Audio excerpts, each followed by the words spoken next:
Good morning, everyone. So, in the last class, I have given you some examples 47, 48, and 49. I hope those examples were clear to you as none of your doubts have come to me. That's why I am telling that.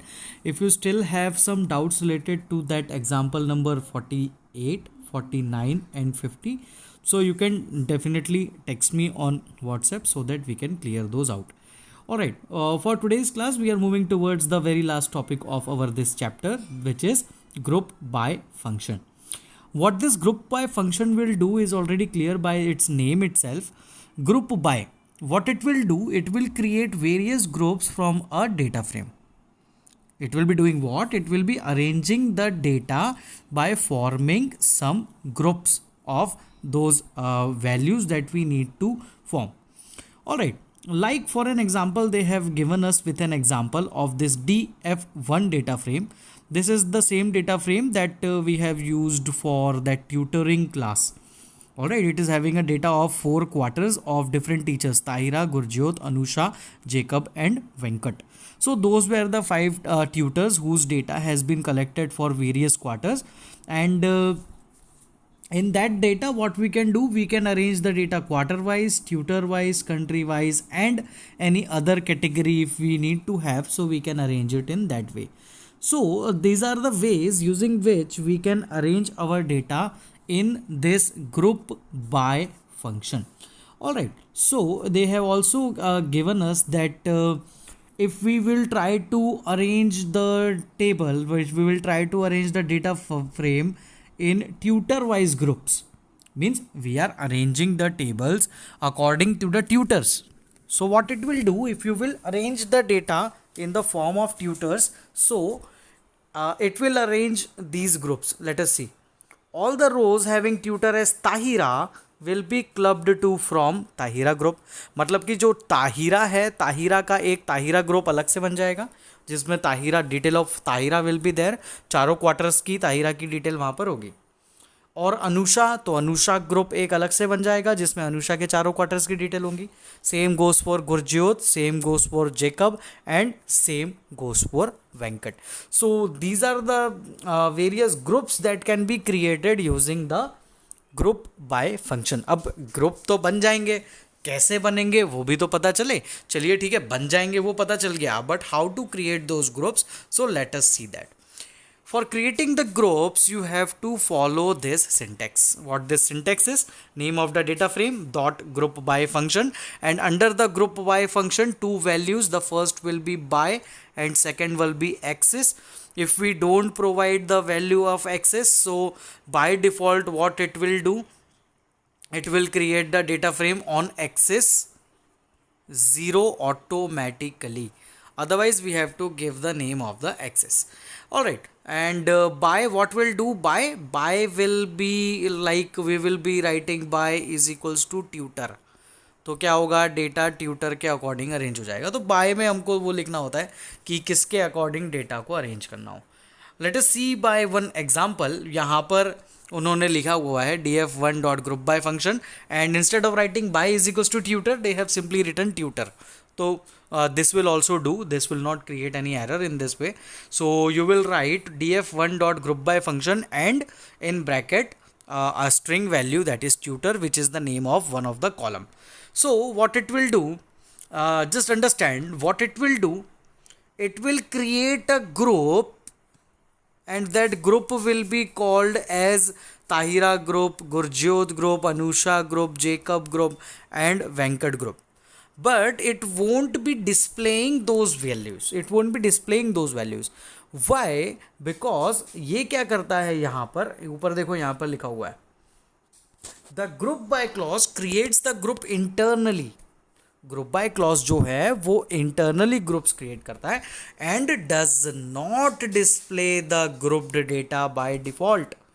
मतलब अगर आप इस तरीके का code लिखते हो, अगर आप इस तरीके का कोड लिखते हो और सोचते हो कि अब आपको कुछ आउटपुट देखने को मिलेगा, so no, we won't be getting any output. वो इंटरनली ग्रुप्स क्रिएट कर देगा.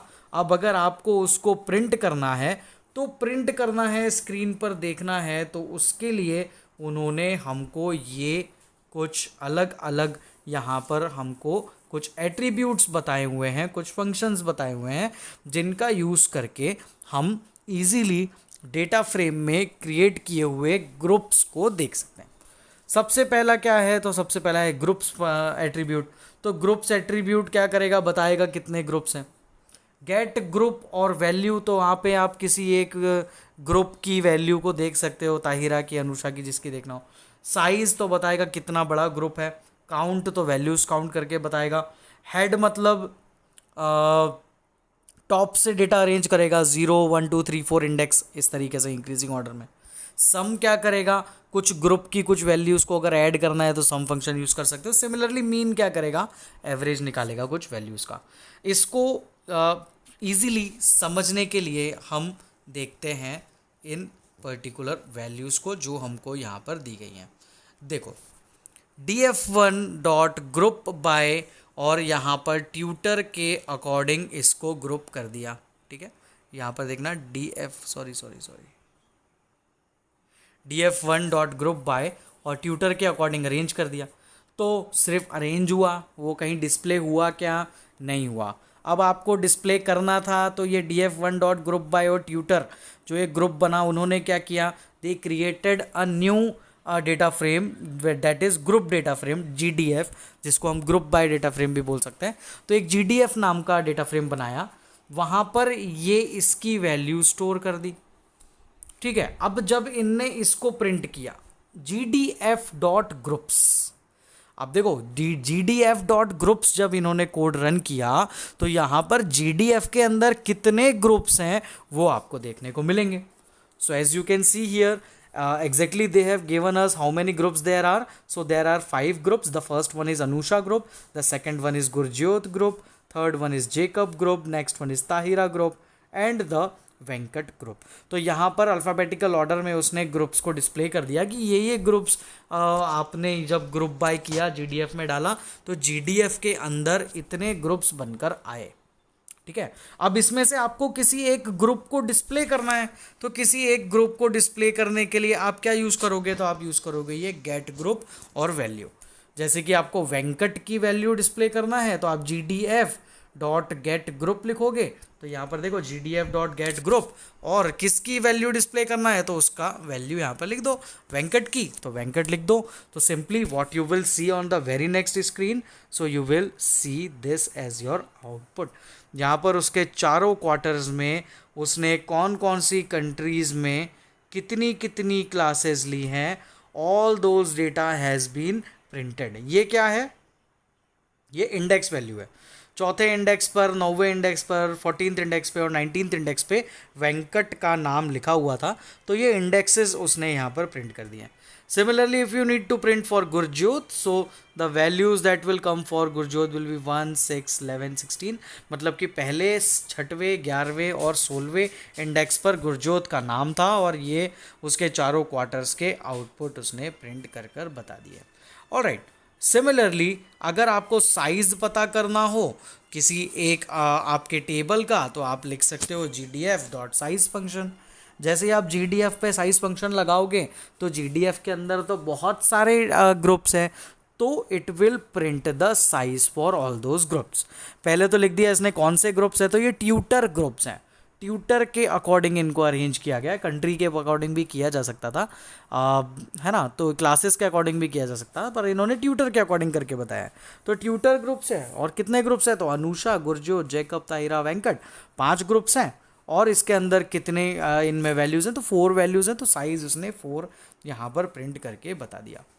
सिमिलरली अगर आप लगाते GDF डॉट काउंट फंक्शन, तो यहाँ पर अब वो जितने नंबर ऑफ कॉलम्स हैं उनमें, उन सारे कॉलम्स के अंदर अब आपको वैल्यूज़ काउंट कर कर बताता, और वहाँ पर क्या हो रहा था, वो इंडेक्स काउंट करके बता रहा था।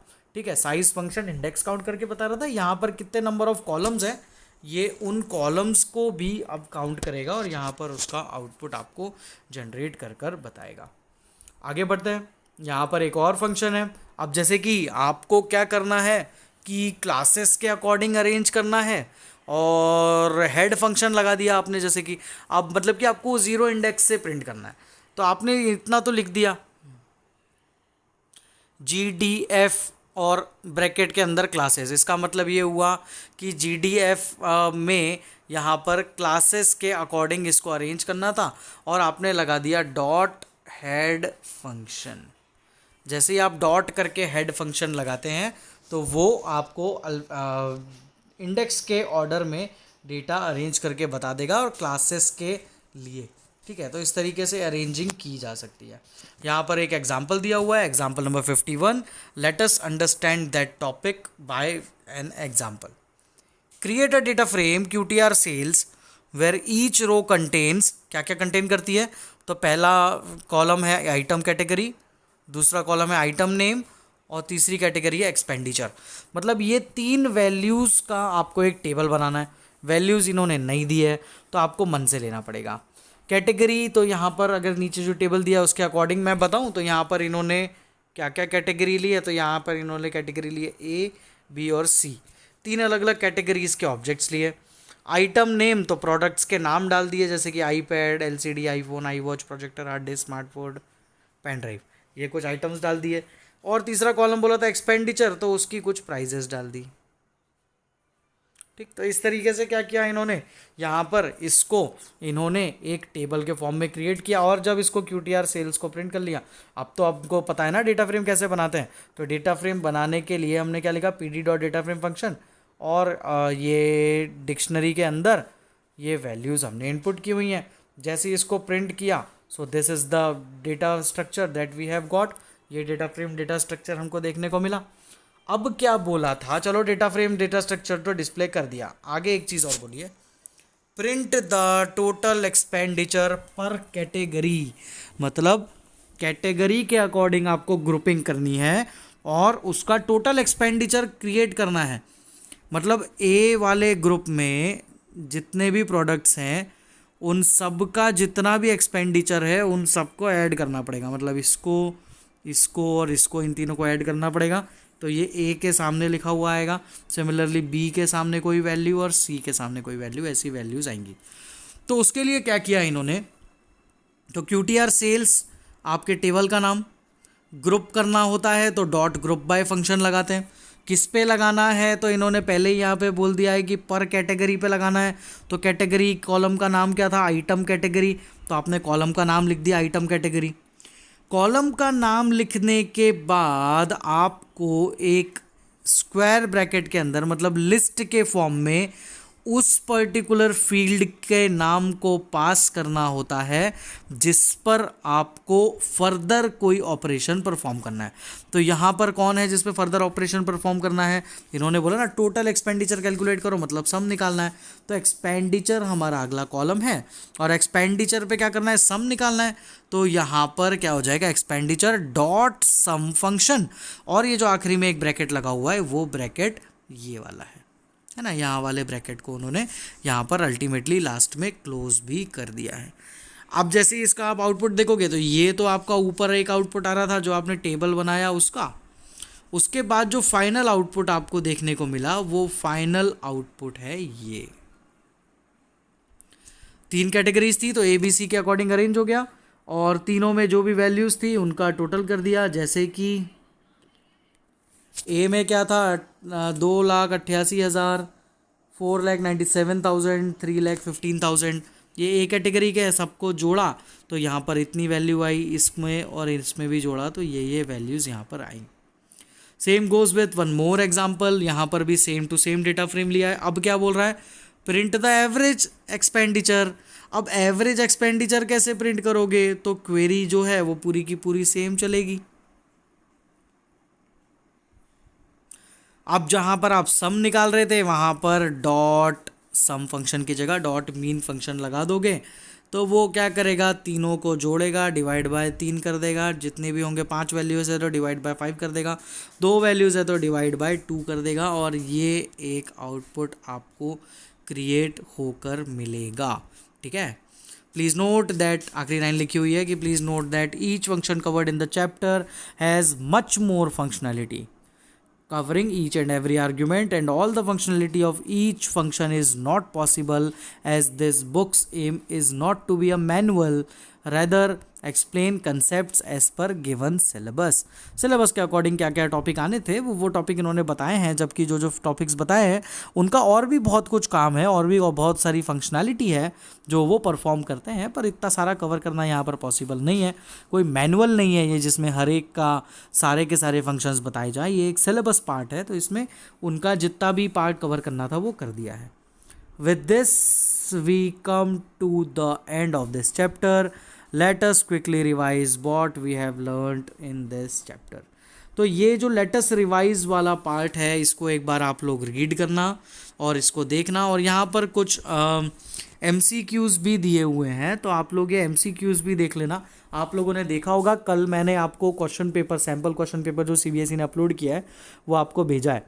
उसमें आप लोग क्लियरली देख सकते हो कि आपको 15 नंबर के ऑब्जेक्टिव्स आएंगे.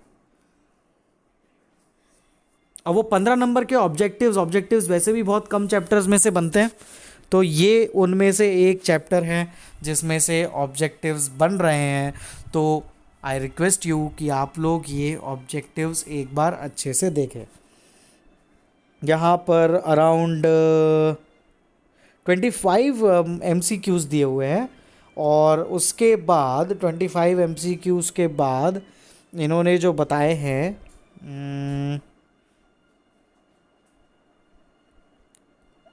14 fill in the blanks बताए हैं and 20 true or false. So there are various numerous numbers of MCQs and objective questions which are given to us in this chapter. So please just go through these objective questions, because objectives are going to be in the question paper of your board exam. कुछ solve questions दिए हुए हैं, solve problems दिए हुए हैं, तो ये भी सॉल्व प्रॉब्लम्स तो हम लोग देख ही सकते हैं, तो ये सॉल्व प्रॉब्लम्स भी आप लोगों को देखना है. ठीक है, तो ये जो PDF है लेट अस रिवाइज वाला जो टॉपिक है ना, ये लेट अस रिवाइज नाम के टॉपिक से लेकर ये नीचे 17 क्वेश्चन तक, ये 17 क्वेश्चन तक का PDF मैं आपको इस वीडियो के साथ सेंड कर रहा हूँ. ये वीडियो के ठीक नीचे या ठीक ऊपर आपको PDF भी दिख जाएगी जिसमें मैंने आप लोगों को ये टॉपिक्स भेजे हैं, तो आप लोगों को ये टॉपिक्स को भी एक बार पढ़ना है. ऑलराइट, एक बार ये वीडियो देखिएगा, समझिएगा, कुछ डाउट्स हो तो ज़रूर से पूछें. Alright, so students, thank you so much. See you in the next class.